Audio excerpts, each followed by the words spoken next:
Meus amados, vamos abrir a palavra de Deus na carta de Paulo a Tito, por gentileza. Carta de Paulo a Tito. Nós estamos dando início nessa noite a uma sequência de exposições na carta de Paulo a Tito. Aqui em Santo Amaro trabalhamos sempre com livros inteiros, ou com séries inteiras, na verdade. Algumas séries não são exatamente em livros, mas são temas significativos.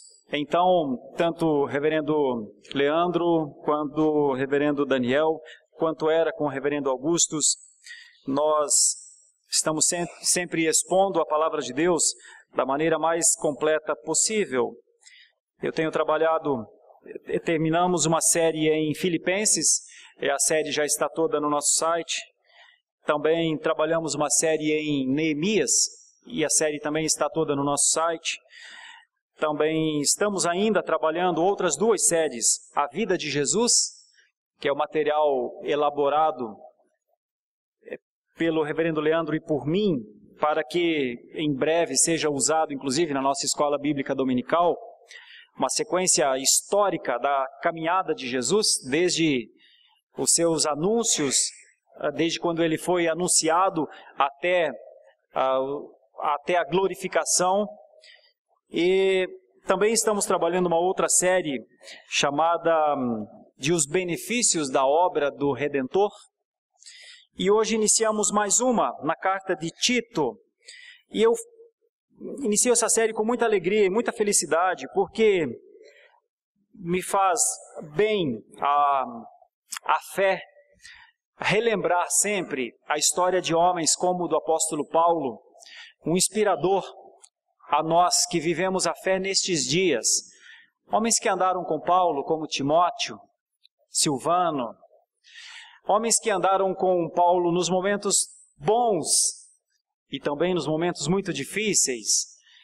A maneira como as igrejas nasceram. E quando as igrejas nasceram na plenitude dos tempos, quando Deus enviou o seu Filho, Jesus Cristo, na plenitude dos tempos, a primeira coisa que o Senhor Jesus Cristo fez foram três coisas. Ensinar por onde passava, com uma ênfase forte em didática, pregar o Evangelho do Reino, com uma ênfase forte no anúncio, cuidar de pessoas. A expressão é curar pessoas, em Mateus 4, 23. Não uma cura física só. Certamente a maior preocupação do Senhor Jesus Cristo não era a cura física, era a cura da alma. Era ver alguém sair do seu estado de morte para um estado de vida e viver a maravilhosa experiência de ser curado por Deus. Isso não tinha a ver com uma dor de cabeça ou com uma enfermidade. Isso tinha a ver com o destino eterno. E isso tudo foi estabelecido através do Senhor Jesus Cristo.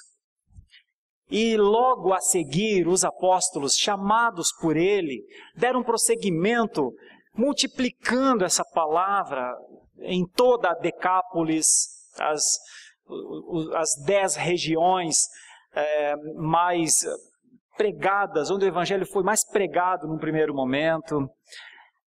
E depois não só com estes 12 apóstolos, mas com este que eu vou começar a falar, que é o apóstolo Paulo. E a forma como Paulo trabalhou conceitos muito simples, conceitos tão simples, mas tão simples, que nós até temos que ter cuidado ao falar deles, porque são palavras tão usadas, palavras como fé, palavras como verdade, palavras como piedade, palavras como esperança, vida, palavras como a pregação, a própria pessoa de Deus, o Salvador. E essas palavras tão simples, mas com conceitos tão marcantes, estabeleceram a igreja apostólica, a igreja dos tempos dos apóstolos. E Paulo é um apóstolo, então, fora de tempo, porque foi chamado por Jesus enquanto perseguia a igreja. Mas assim que foi chamado por Jesus naquele caminho, indo a Damasco, a forma como este homem serviu ao Senhor é de uma dignidade. A forma como este homem entendeu quem era Deus é tão inspiradora. As palavras que ele usa não são palavras apenas para que as pessoas se sentissem bem. São palavras experimentadas por ele.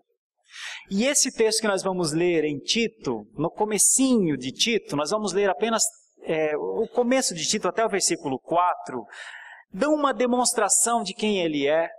E a demonstração de quem é Paulo e da forma como ele fala com esse seu filho na fé, Tito, por si só, já são incentivadoras para fazer aquilo que ele queria fazer: promover fé e conhecimento. Qual era o grande compromisso de Paulo? O compromisso com Deus de ser um promotor de fé e de conhecimento. Meus irmãos, leiamos o texto. Tito 1, de 1 a 4. Está escrito assim: Paulo, servo de Deus e apóstolo de Jesus Cristo, para promover a fé que é dos eleitos de Deus e o pleno conhecimento da verdade segundo a piedade, na esperança da vida eterna que o Deus que não pode mentir prometeu antes dos tempos eternos e em tempos devidos manifestou a sua palavra mediante a pregação que me foi confiada por mandato de Deus nosso Salvador. A Tito, verdadeiro filho, segundo a fé comum, graça e paz da parte de Deus, Pai, e de Cristo Jesus, o nosso Salvador. Meus irmãos, olhando aqui para o texto, nós vamos identificar uma das coisas, para mim, mais surpreendentes no apóstolo Paulo. Paulo poderia se auto-identificar com muitas palavras. Paulo poderia dizer às igrejas, Paulo poderia informar acerca de quem ele era, dos seus títulos, das suas vitórias. Mas impressionantemente, este homem começa com uma das palavras mais difíceis para o cristianismo. Ele se chama de servo. Ah, meus irmãos, o que esta palavra servo quer dizer? O significado da palavra servo vale a pena a gente pensar, porque esta palavra servo é a palavra usada para escravo. Agora fala para mim, você considera Paulo um escravo? Paulo era um escravo? Paulo era obrigado? Paulo foi forçado? Paulo foi constrangido? Paulo foi obrigado de tal maneira que não poderia desistir da missão? Estranho, não? Ele nunca foi obrigado. Ao contrário. Por isso, Paulo é um instrumento de bênção para nós quando ele se chama de servo. E se chamar de servo, no caso dele, é se tornar ex-dono da sua vontade. A ideia do servo é aquela que diz: rasguei a minha agenda. Eu não tenho mais agenda comigo. A ideia mais profunda para a servidão talvez seja essa: eu tenho um dia inteiro, ou eu tenho o resto dessa vida, e nada mais a fazer por mim. Então ele diz: está aqui o direito, está aqui a minha vida, está aqui a consagração, como nós falamos, está aqui a entrega. Irmãos, a serviçalidade de Paulo é por si só inspiradora a nós cristãos do século 21, porque ela implica, mas assim, imediatamente, ela confronta de maneira impactante o centro do ser humano como um todo, o seu coração. Por que Paulo é esse homem admirado? Onde estão as algemas de Paulo? Por que ele se chama de escravo, de servo? A expressão grega é doulos, escravo mesmo. Por que ele faz isso? Paulo é literalmente um homem que, totalmente livre para ir para onde quisesse ir, quis ficar preso ao seu Senhor. Ele é o escravo livre. Ele é o homem que poderia, pelos conhecimentos que tinha, criar uma agenda para si.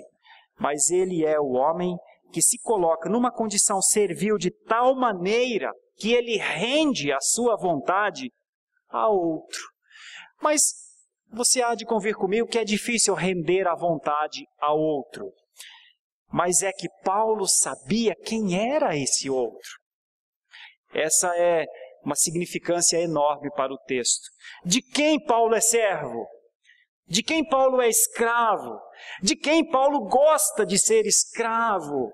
De quem Paulo quer dizer domina a minha vida? De quem ele está falando? Ele está falando de um Deus que ele conheceu agora, há pouco tempo. Por que há pouco tempo? Paulo é um judeu, é um benjamita. Paulo conhecia a pessoa de Deus desde criança. Criado entre os fariseus, ensinado aos pés de Gamaliel. Você não pode dizer que Paulo conheceu Deus agora. Mas agora, Paulo conheceu Deus através de Cristo. E isso mudou a vida de Paulo. Enquanto Paulo conhecia a Deus pelas suas leis, enquanto Paulo conhecia a Deus pelo seu comando, pelas suas exigências, todas legítimas, mas sem a pessoa de Cristo, sem o mediador, sem aquele que comunicava os atributos deste Deus, sempre mostrando sua graça, sua misericórdia, sua compaixão. Enquanto ele conheceu a este Deus sem a perspectiva da pessoa do mediador, Paulo era um. Sabe o que era Paulo antes de conhecer a Deus através de Cristo? Um perseguidor da igreja, a história mostra. Mas quando ele conhece a Deus através de Cristo, aí ele diz, não me deixem livre. Eu não quero ser mais um homem livre. Eu quero que a minha vontade seja, neste momento, a vontade do meu Deus. Paulo soube muito cedo qual era a vontade do seu Deus. Paulo ainda estava cego quando soube da vontade de Deus. Paulo, assim que a luz o tomou enquanto estava no caminho de Damasco e ficou completamente sem condições de ver, foi visitado por um homem. E esse homem tinha uma mensagem a Paulo. E a mensagem era, vai e fala ao meu filho que está na rua X, chamada de rua direita, vai, olha para ele. Num primeiro momento ele nem vai te ver, mas diga a ele, Deus me mandou falar contigo. E mandou eu lhe dizer o quanto importa sofrer pelo nome dele. A mensagem de boas-vindas ao cristianismo de Paulo foi, essa será a sua caminhada, o trilho do sofrimento.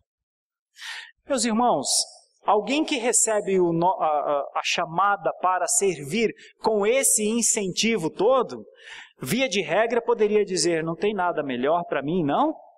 Mas ele se levanta dali, vai para um determinado lugar e passa algum tempo estudando a palavra de Deus e se torna o homem, um dos homens que verdadeiramente mais sofreu por causa do Evangelho, mas se torna o servo mais livre, talvez, da existência, que quis continuar sendo servo até o final. É muito interessante notar, quando ele escreve a Timóteo, numa outra carta, ele se chama de fiel combatente. Ele diz, eu já estou velho. Na outra carta, eu já estou velho, mas uma coisa eu fiz. Ao longo de uma vida eu combati o bom combate. Ao longo de uma vida eu percorri uma carreira. Ao longo da minha vida inteira, eu cheguei ao final dessa carreira. Eu tinha um propósito, guardar a fé. E eu guardei. E ela está aqui. Foi isso que Paulo, ao final da sua vida, disse a um jovem filho na fé chamado Timóteo. Meus irmãos, aqui está um homem para pensar nos seus atos, nos seus feitos. Este homem que eu estou falando já há aproximadamente 10 minutos se identifica como um servo, um escravo. Um homem que não é mais dono de si mesmo. Um homem que aceitou um serviço, uma causa que não era a sua causa, em detrimento dos seus próprios interesses. Isto é Paulo. Um homem que disse: eu tenho o resto da minha vida para ti, Senhor. A minha vida não tem mais agenda. A minha vida é do Senhor. Talvez isso não lhe anime muito, porque talvez você, como eu, tenha uma agenda. E essa agenda está tão estabelecida, tão fixada, que se o Senhor o chamasse e se alguém chegasse um dia para ti, se as Escrituras o convencessem, me dá a tua agenda e deixa eu rasgar, talvez eu, você, disséssemos: não faça isso, eu tenho muita coisa para fazer. Porque eu ainda tenho muitos sonhos, eu ainda tenho muitas expectativas. Sabe o que Paulo entendeu? Paulo entendeu que todas as suas expectativas na mão do Senhor alcançariam um significado imensamente maior do que era o seu. Paulo tinha uma agenda. Paulo era um homem idôneo. Paulo não era um glutão, um beberrão, um arruaceiro. Ao contrário, Paulo era um general romano. E quando ele coloca essa sua agenda e ele diz: agora eu sou o menor dos meus soldados. Paulo era um homem que comandava exércitos. E ao comandar os exércitos, tinha em si a autonomia de conduzir vidas. Quantos homens morreram nas mãos de Paulo nos combates? Quantas vitórias Paulo teve para o império? Quantos homens Paulo prendeu que viviam na fé, foram encontrados e tirados, pais foram tirados dos seus filhos, de dentro das catacumbas do século I, porque estavam lá cultuando ao Senhor, adorando, não como nós estamos aqui com as 4 portas abertas, escondidos nos lugares, porque eram perseguidos por Ele, com os seus soldados. Quantas vezes Paulo viu um servo seu obedecendo a sua voz? Quantas vezes Paulo deu voto para que se prendessem e matassem os cristãos? Veja o poder de Paulo.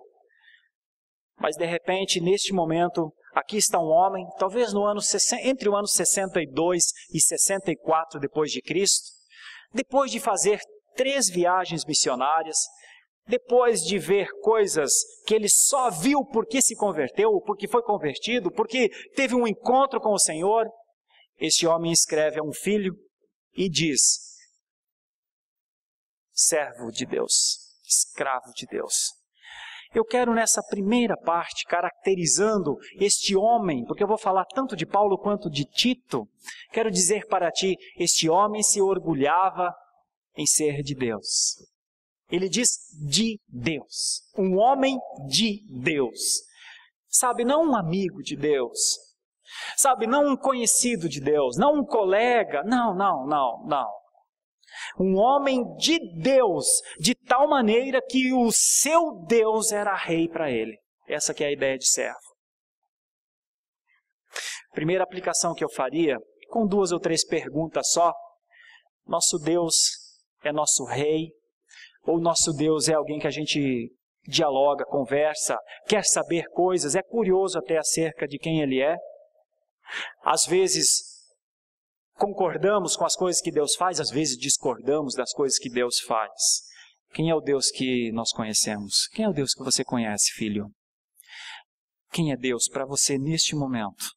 Deus é alguém que eu estabeleço os seus atos, Deus é alguém que eu digo o que Ele tem que fazer, Deus é alguém que eu exijo ou que eu desculpo se Ele não faz as coisas que eu sempre quero.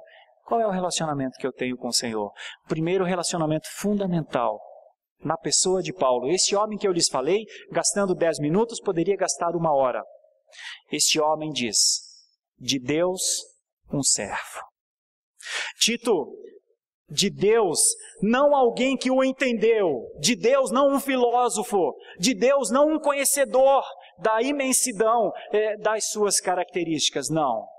Porque lá quando ele escreve aos Romanos, ele diz, ó profundidade, ó grandeza das riquezas de Deus. Que homem vai entender isso? Então este homem, eu vou lhes dizer e vou reforçar, este homem chamado Paulo, neste momento é um poderoso, irmãos. Neste momento, esse homem, de uma forma incrível, esse homem se tornou o maior nome depois de Cristo. Esse homem, um apóstolo chamado fora do tempo. Esse homem, quando dialoga com os apóstolos e fala do seu trabalho, e fala do seu apego, e fala do seu amor por Deus em Cristo. Esse homem passou por lugares inimagináveis. Esse homem entendeu que quando o Senhor Jesus Cristo veio, os judeus não o aceitaram. Este homem entendeu e ele disse, alguém pode continuar a pregação aos judeus, mas Deus é muito grande, Deus é muito maravilhoso, e Deus não está circunscrito aos judeus. O Filho não veio só para os judeus. A graça de Deus é maior, a graça de Deus precisa ser levada. Este homem rompe uma barreira étnica, uma barreira quase intransponível para um judeu, porque ele é um judeu. Ele não é um cristão que se converteu do mundo gentílico, ele é um judeu, ele é das 12 tribos de Judá, circuncidado ao 8º dia, ele é um homem da melhor estirpe do judaísmo. E este homem rompe a barreira e diz, aqui tem gente bastante trabalhando, eu vou para os gentios. A expressão gentil é uma expressão, alguém não judeu.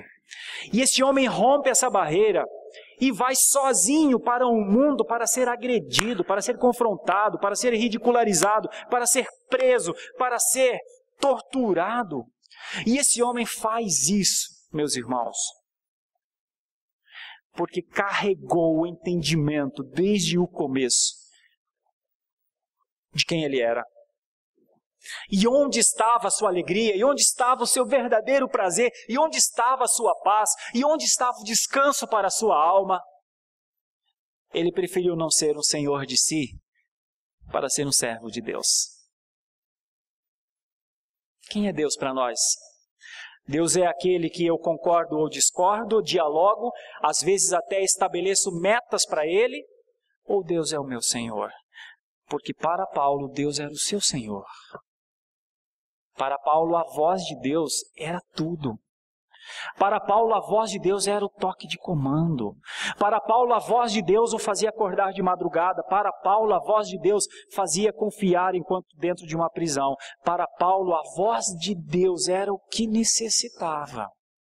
Meu irmão, terminando essa aplicação dessa primeira parte, muitos se contentam em ser senhores de si, porque ainda não descobriram o privilégio de serem servos de Deus. Muitos ainda estão satisfeitos em serem senhores de si, comandando seus destinos, porque ainda não entenderam a paz e a segurança que é ser um servo do Senhor. Quero lhe desafiar a ser um servo do Senhor. Quero lhe desafiar e quero incomodar o seu coração. Não tenha a esperança de encontrar paz no seu coração assenhorando-se de uma propriedade que não é sua. A nossa vida não é nossa. É um paradoxo porque a gente diz nossa vida, mas a nossa vida é vida de Deus. E a sua vida não é sua, ela é de Deus. Administre bem, seja um mordomo fiel disso que Deus colocou em você, o Espírito dele. Administre bem a vontade que Deus colocou em você, a vontade dele. Administre bem a liberdade que ele lhe deu, mas que não é sua. É dele, foi ele que estabeleceu. Administre bem o privilégio de ser um servo de Deus. Você não será jamais um servo de Deus se em algum momento não destituir um rei que quer comandar a sua vida, seu coração. Por isso quero lhe desafiar a destituir o seu coração do comando da sua vida. Não é fácil, eu sei que não é fácil. Mas aqueles que conseguem encontrar e passar e transpor essa barreira, como a de Paulo, que era um judeu que trabalhava dentro do judaísmo, e conseguem transpor essa barreira e se tornou um pregador do evangelho fora das paredes do judaísmo, consegue dizer, ao final da sua vida, mesmo sendo um poderoso, mesmo sendo reconhecido como o grande plantador de igrejas do século I, mesmo sendo reconhecido por todos os lugares como o homem que estabeleceu a forma de igreja, a forma de como a igreja se deve à perspectiva, ao entendimento de Paulo, que compreendeu claramente a expressão eclesia, compreendeu o que era um povo chamado para fora dos sistemas, compreendeu como esse povo deveria ser organizado. Aliás, é sobre isso que ele vai falar aqui, tratando com os presbíteros daqui a pouco, tratando com os maridos daqui a pouco, tratando com as esposas daqui a pouco, tratando com os trabalhadores, tudo em Tito, trabalhando com a conduta no mundo. Isso é Paulo, para nos levar a pensar que a sua alegria era ser um homem de Deus. Só que logo em seguida, Paulo usa outra expressão, e está aí no texto. Veja, é a expressão apóstolo de Jesus Cristo. E a palavra apóstolo tem um significado importante para nós, porque a palavra é enviado de Jesus Cristo. E foi mesmo, foi enviado de Jesus Cristo, porque assim que esteve na sua conversão, chamado por Ananias, e dito, primeiro ele foi chamado pelo próprio Jesus. Quando ele, então, é cegado, ele pergunta, quem é, Senhor? O que está acontecendo? Jesus diz, eu sou Jesus, aquele que tu persegues. E a primeira coisa que Paulo fala nessa relação é chamá-lo de Senhor. E a partir do momento em que Paulo chama Jesus Cristo de Senhor, ele vai entender que este Senhor vai dirigir a sua vida a ponto de ele ser um enviado. Então a palavra apóstolo, ela passa por essa ideia, um delegado, um mensageiro, alguém enviado com ordem. E nesse texto importante, significativo eu falar para você, porque nos dias atuais nós temos a palavra apóstolo muito, mas muito mesmo fracionado do seu sentido original. Qualquer um hoje, por algum motivo, eu tenho os motivos, talvez nem trabalhe isso aqui nessa noite, mas por muitos motivos, muitos acham que são apóstolos. Contudo, havia regras para ser um apóstolo. E não está aqui no texto, obviamente, mas é aplicado àqueles que foram apóstolos de Cristo. E uma das primeiras coisas, eles precisavam ter andado com Jesus, ter acompanhado a sua ressurreição, ter sido chamado por Ele mesmo. Os 12 foram, e Paulo também foi chamado fora de tempo no caminho de Damasco. Note que a partir disso, de Paulo para frente, nós não temos mais apóstolos. E por 1900 anos, para não dizer 2000 anos, a igreja cristã conviveu sem apóstolos. Porque nós temos o colégio apostólico, e do colégio apostólico, os 12 apóstolos mais Paulo, nós temos a igreja do primeiro século, do segundo século, do terceiro século, até o 19º século, até o 20º século, por 20 séculos, a igreja viveu sem, por entender que eles são e que não poderia ter mais. Infelizmente, nos dias atuais, muitos surgiram se chamando de apóstolos. Tenho que dizer, sem medo de errar, não há apóstolo fora destes, irmãos. Eu posso me chamar de médico, mas eu sou pastor. Eu posso me chamar de embaixador do Brasil na Noruega, mas não, eu sou um cidadão que mora em São Paulo e trabalha aqui com a Igreja Presbiteriana de Santo Amaro, e não, mesmo que eu me chame eu não sou. Então essa defesa do apostolado, Paulo era um homem apóstolo enviado, e a expressão é de Jesus Cristo de novo. Paulo é um servo do Deus, quem era Deus, entendeu quem era Deus e amava ser servo de Deus. E entendeu quem era Jesus Cristo. Então Paulo é um enviado do Redentor. Paulo é um enviado do Messias. Imagine você se Paulo fosse um apóstolo auto-instituído para os seus ideais. Imagine você se Paulo fosse um apóstolo instituído para os seus planos, talvez para criar a sua rede de igrejas. Você não tem rede de igrejas em Paulo, viu? Você vai descobrir que Paulo era um homem que queria ver a igreja do Redentor crescer. Paulo queria ver as pessoas se converterem, de tal maneira que esse homem, em vários momentos, 2 pelo menos, diz que não conseguia, não tinha jeito de sobreviver e foi fazer tendas. Você vai notar que o apóstolo é um homem, ora, se ele é um servo, se ele não tem agenda para si, ao mesmo tempo ele é um enviado da pessoa e obra do Senhor Jesus Cristo. O que interessa em Paulo é que o Redentor faça a obra da redenção. Então essa é uma das grandes diferenças dos apóstolos e dos apóstolos. Dos apóstolos bíblicos, dos apóstolos do Senhor Jesus Cristo, a começar pela sua vida, pela sua entrega, pela maneira como eles viveram, pela maneira como eles morreram. Dentre eles, Paulo. E a diferença dos apóstolos do último século. Eu digo para você, se você quer ter um padrão de apostolado, fique com o da Bíblia. Porque os apóstolos de hoje talvez não sejam apóstolos de Cristo. Agora o texto diz, Paulo, servo de Deus e apóstolo de Jesus Cristo. Então, nós ainda veremos mais do que apóstolos. Nós ainda ouviremos falar de pessoas que ainda encontrarão títulos mais altos do que apóstolos.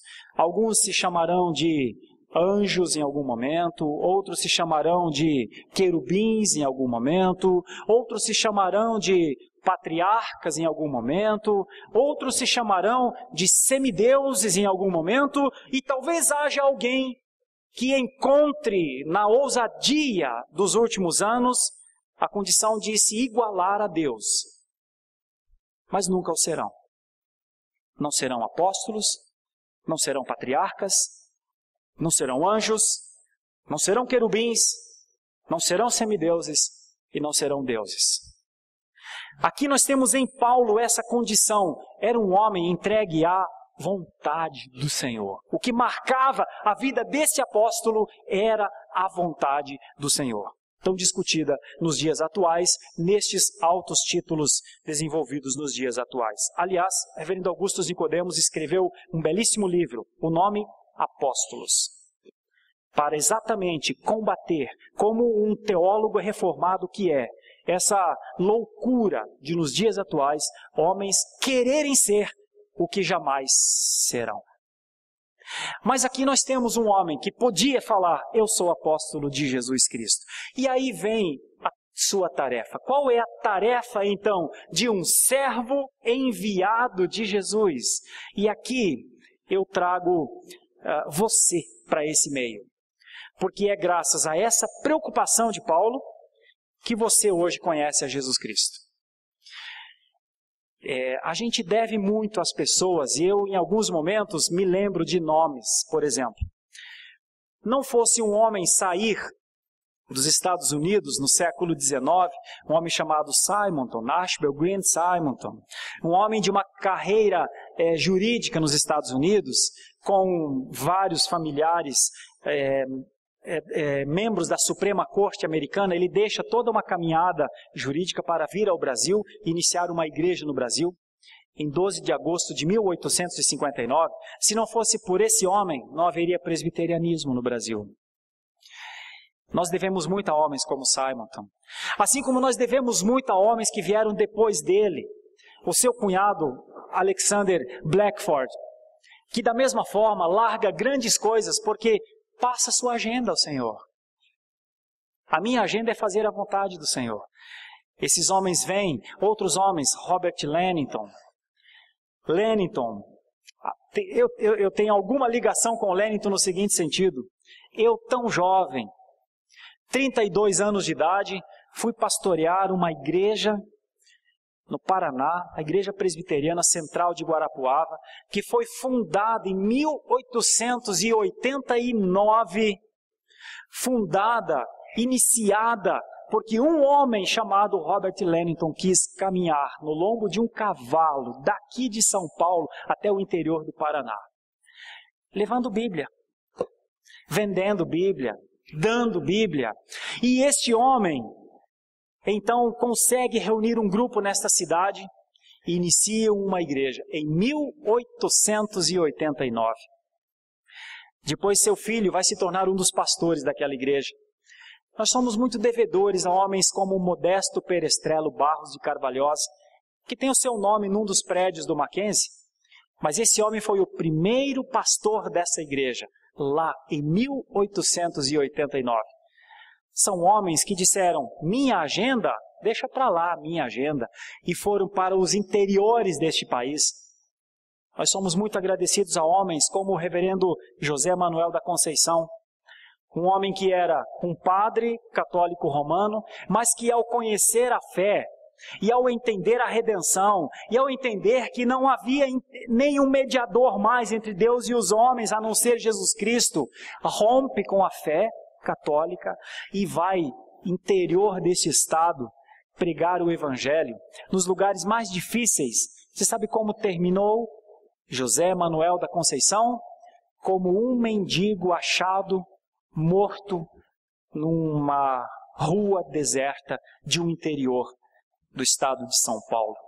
Esse homem hoje leva o nome do nosso seminário, um dos seminários da IPB, Seminário JMC, Reverendo José Manuel da Conceição. Sabe por quê, querido irmão, querida irmã? Porque foram servos. Sabe por que esses homens fizeram o que fizeram? Porque foram homens que entenderam que era melhor ser um servo de Deus do que ser o rei da sua própria vida. De onde esses homens encontraram a sua inspiração? Encontraram em homens como este que eu estou lhes falando nessa noite. Paulo. Veja quem era Paulo, o que ele queria fazer. E aqui eu digo, você está incluído nisso. Porque se Paulo não sai dos muros judaicos para pregar ao mundo gentílico, nós não conheceríamos a fé. E não teríamos hoje entregue nossa vida ao Senhor Jesus Cristo. E não seríamos salvos, meus irmãos. Porque a única fé que salva é a fé no Senhor Jesus Cristo. Um grande rei pode ter fé em si mesmo, mas a fé em nós mesmos não nos salva.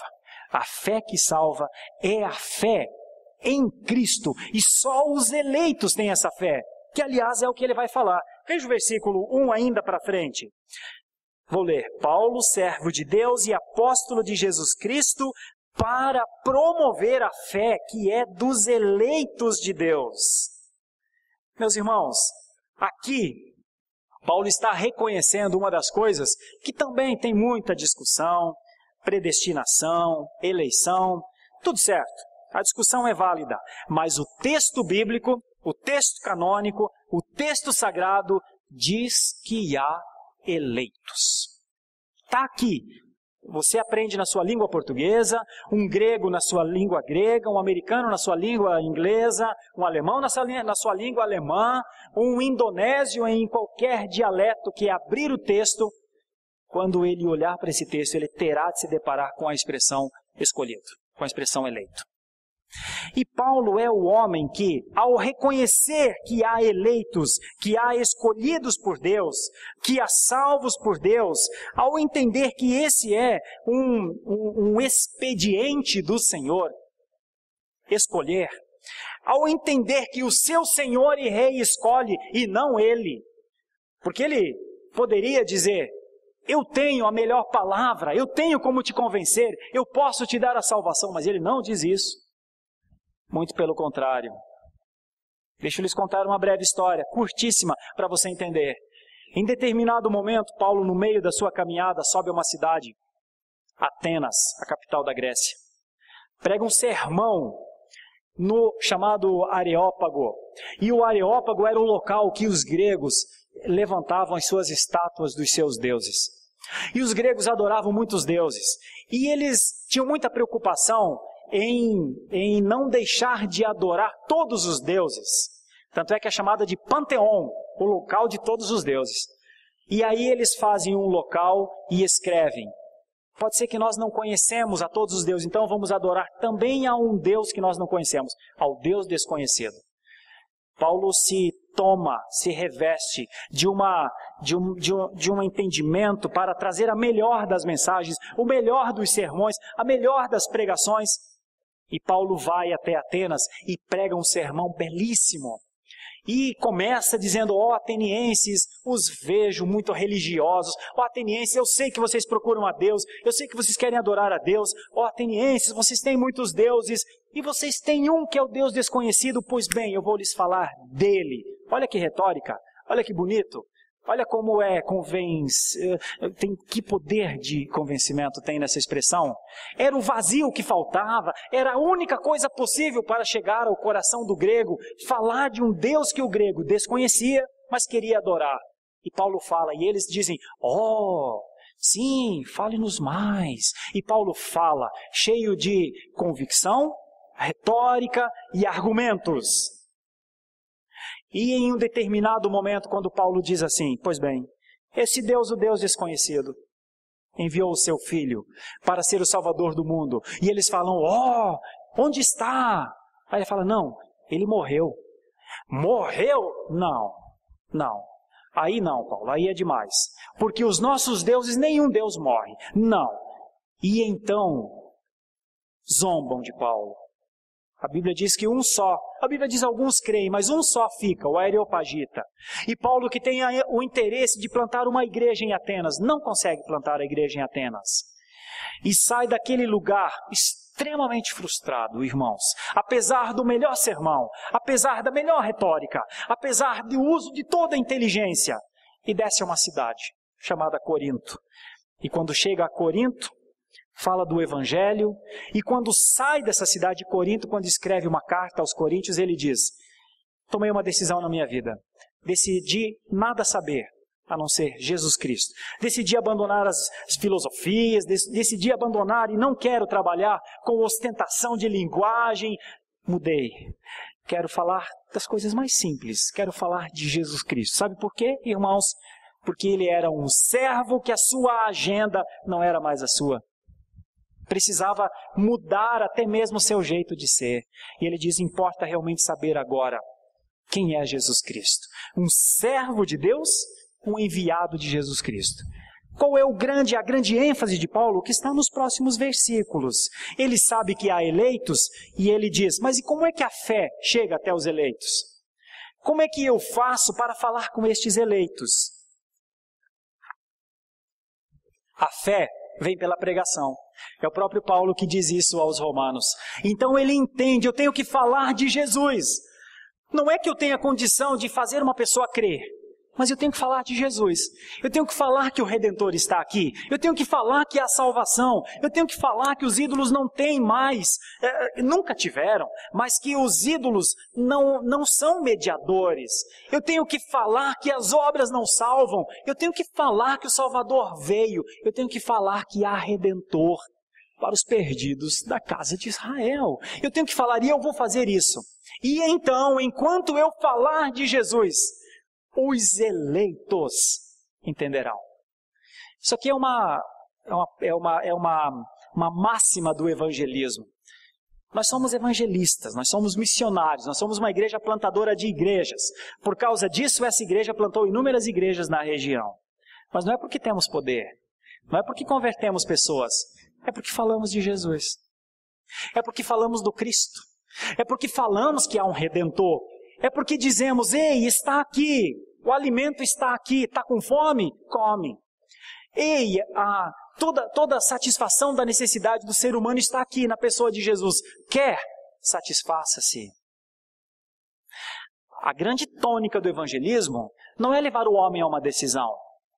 A grande tônica do evangelismo é falar que existe um Redentor. Os eleitos entenderão. Irmãos, isso é tão maravilhoso, porque isso é teologia reformada. Quem converte é Deus, nunca é o homem. Muitas pessoas têm muito medo de evangelizar porque acham que depende deles. Não. Sabe qual é a nossa missão? Entender que Paulo foi um servo, um enviado de Jesus e promoveu a fé. Como é que ele promoveu a fé? Falando de Jesus. Os eleitos entenderiam, e isso era o suficiente. Agora, o que é essa fé que está aqui? Por que a expressão promover a fé? É porque o mundo naqueles tempos, como nos tempos atuais, é destituído de convicções. Procure os homens mais inteligentes, procure os maiores pensadores, procure os cientistas, procure os homens que têm a condição de trabalhar com o pensamento humano, procure os sociólogos, procure os profissionais das ciências humanas, procure a quem você quiser, fora da fé.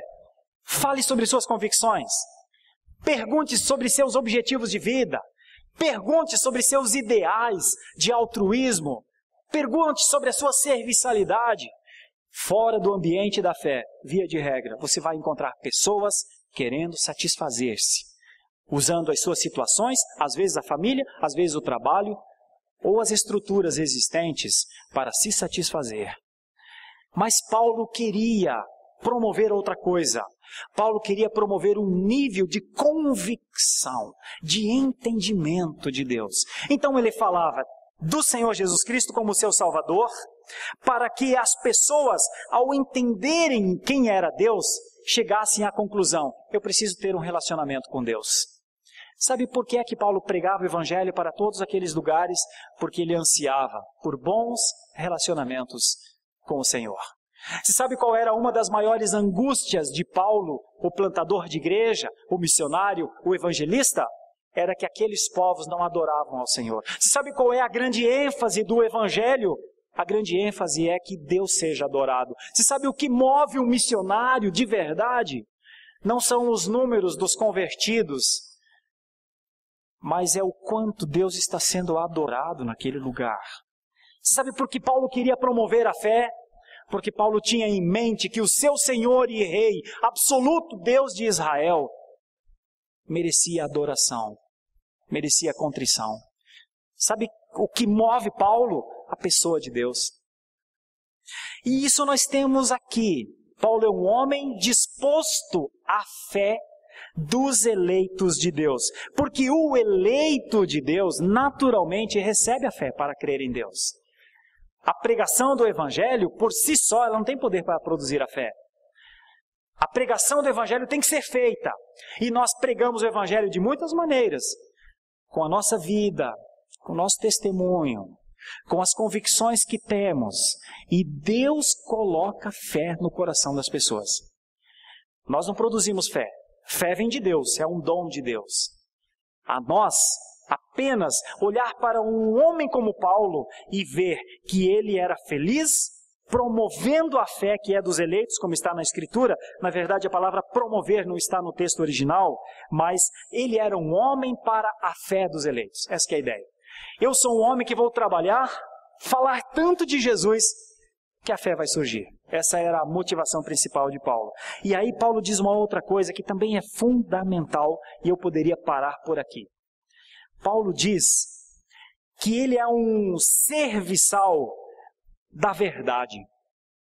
Então, Paulo é um servo para que duas coisas cresçam: fé e verdade. Paulo quer ver mais fé na sua região e Paulo quer ver mais verdade. E a palavra verdade tem um adendo aqui ainda no versículo 1. E eu vou parar aqui no versículo 1 agora, em seguida. Paulo diz que ele é um servo de Deus, apóstolo de Jesus, para promover a fé que é dos eleitos e o pleno conhecimento da verdade. E o ápice dessa passagem, pelo menos para mim, são as últimas duas palavras: segundo a piedade. Meus irmãos, o que é a piedade? A piedade é uma palavra grega estranha. Você conhece essa palavra por nomes. Você conhece a palavra Eusébio, por exemplo. Eusébio foi um dos maiores jogadores, um quarto zagueiro da seleção de Portugal e um dos maiores jogadores do mundo. Eusébio. Os mais experientes aqui lembram disso. Então, a palavra Eusébio, na verdade, quer dizer piedade. É a palavra grega Eusebeia. E a palavra piedade, meus irmãos, o latim trouxe para nós, na língua portuguesa, ela vem da expressão pio. E a palavra pio é santo. Então, se eu pudesse parafrasear o versículo 1, para que você entendesse bem o versículo 1 da carta de Paulo a Tito, ela seria mais ou menos assim. Paulo, primeira palavra Paulo tem muito significado. Paulo teve seu nome mudado. Paulo era Saulo, para homenagear o rei Saul, um benjamita, lá de trás, um rei de Israel. O primeiro rei de Israel. O rei anterior a Davi era Saul, e Saulo é a mesma coisa. Então, o nome era um nome muito poderoso. Mas ele passa a se chamar Paulo, que já não é mais Saul o poderoso, mas o pequeno. Então, esse texto começa com essa expressão: o pequeno serviçal do grande Deus de Israel, e enviado do grande Redentor Jesus Cristo. A palavra Jesus quer dizer de Deus é a salvação, e Cristo quer dizer Messias. Então esse texto em linguagem simples seria: um pequeno servo, um pequeno serviçal do grande rei, e enviado do Messias, que trouxe a salvação, para a convicção dos escolhidos desde antes da eternidade, porque nós vamos ver isso em Efésios, os escolhidos para que eles conheçam a verdade segundo os princípios da santidade. Meus irmãos, Paulo não queria só que pessoas conhecessem a Deus. Paulo queria que pessoas amassem tanto a Deus que quisessem ser mais santas do que são.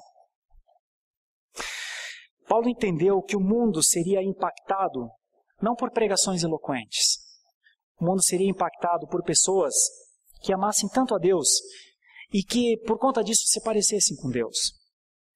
Eu quero incentivá-los a, nesses dias tão difíceis, buscarem ser santos. Eu queria incentivá-los a, nesses dias em que a palavra santidade parece estar fora de ideais do cristianismo, eu queria levá-los a pensar que a piedade ainda é a grande eloquência para um mundo egoísta, centralizado nos seus gostos, que reina absoluto nos seus reinos. Porque a santidade, antes de tudo, é uma das coisas que Deus é visto. É através dela que Deus é visto em nós. Agora, fala para mim, o que você compreende por santidade? Santidade não é uma aparência, querido irmão. A piedade não é uma demonstração. A piedade começa com a condição que eu e você temos de fazer as coisas certas. Quer saber o que é ser um homem santo? É ser um homem que entende o que é fazer a coisa certa. Quer saber o que é uma mulher santa? É uma mulher que entende, primeiramente, o que é fazer a coisa certa. Sabe o que é um homem santificado, um homem cheio do Espírito Santo de Deus? Porque a palavra santo tem a ver com o Espírito Santo de Deus. É um homem que consegue compreender os seus limites. É um homem que não vai além da sua condição. Sabe o que é ser um homem santo? É ser um homem que, ao entender que Deus é santo, também quer ser. Não haverá santidade na igreja se a igreja primeiro não conhecer o Deus que é santo. E uma igreja que conhece quem é o Deus santo, e o que é a santidade de Deus, e o que é a perfeição de Deus, talvez avance em santidade. Sem conhecer a santidade de Deus, não haverá santidade na igreja. Por isso, irmãos, a primeira coisa que Paulo faz ao falar com Tito é falar de Deus. Se quer ser um homem de Deus, fale de Deus, não fale de você. Quer ser um apóstolo de Jesus no sentido de enviado, não de título, mas quer ser alguém à disposição do Redentor, fale do Redentor, não de ti. O mundo não precisa saber de nós. O mundo não precisa saber dos meus feitos, das minhas vitórias, dos milagres que recebi. O mundo não precisa saber disso. O mundo não precisa saber do seu passado, do seu presente, do seu futuro. O mundo precisa saber de Deus e de Cristo. E se eu e você, quando conseguimos ser isso, então nós nos tornamos canais por onde a graça de Deus passa. Antes disso, enquanto nós somos muito preocupados conosco mesmo, nós somos, na verdade, canais obstruídos da graça de Deus. Sabe quem era Paulo? Um canal aberto da graça de Deus. Paulo encontrou o significado da sua vida. aplico a você e a mim e a nós. Você já encontrou o significado da sua vida? Permita-me ajudar, como amigo que lhe quer bem e lhe quer ver andando com graça e satisfação a caminhada cristã. O significado da sua vida ou está em Deus, ou você jamais o encontrará. A paz para a sua alma, o descanso dos seus pesares, a resolução dos seus maiores problemas da vida, ou estão em Deus, ou você jamais resolverá a sua vida. Quero concluir dizendo, irmãos, Paulo entendeu o que era a diferença na vida de um homem de Deus e de um homem sem Deus.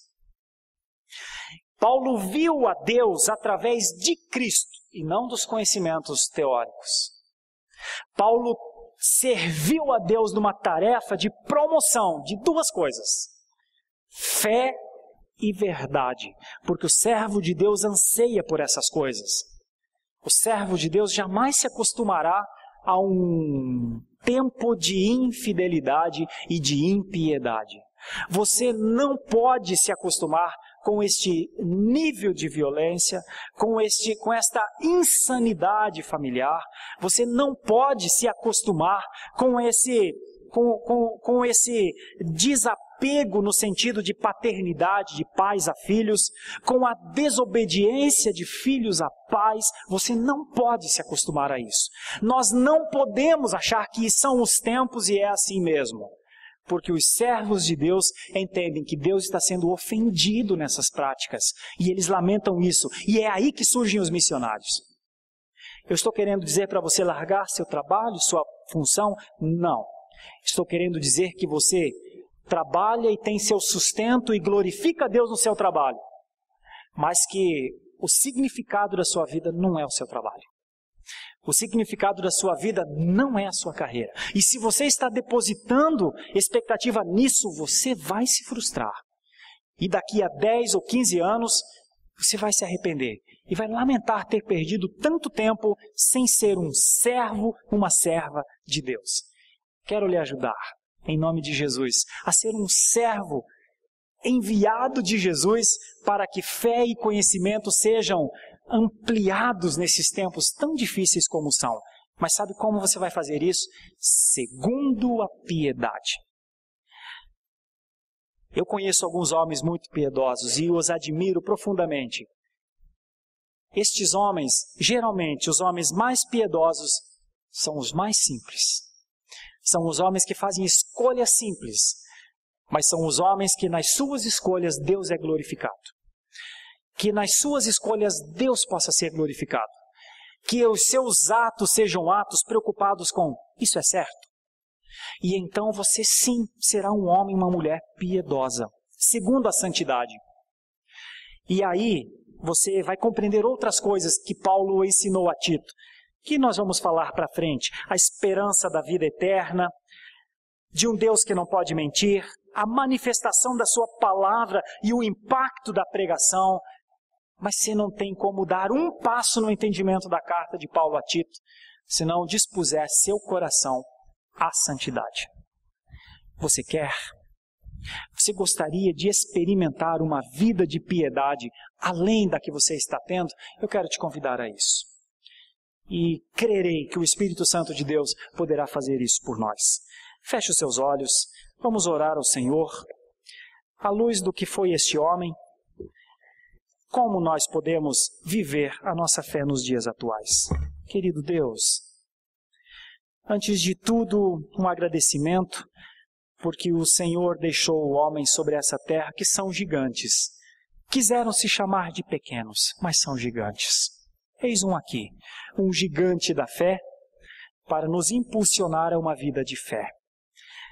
Eis aqui a serviçalidade colocada à disposição do Senhor. Eis aqui o destino colocado à disposição do Senhor.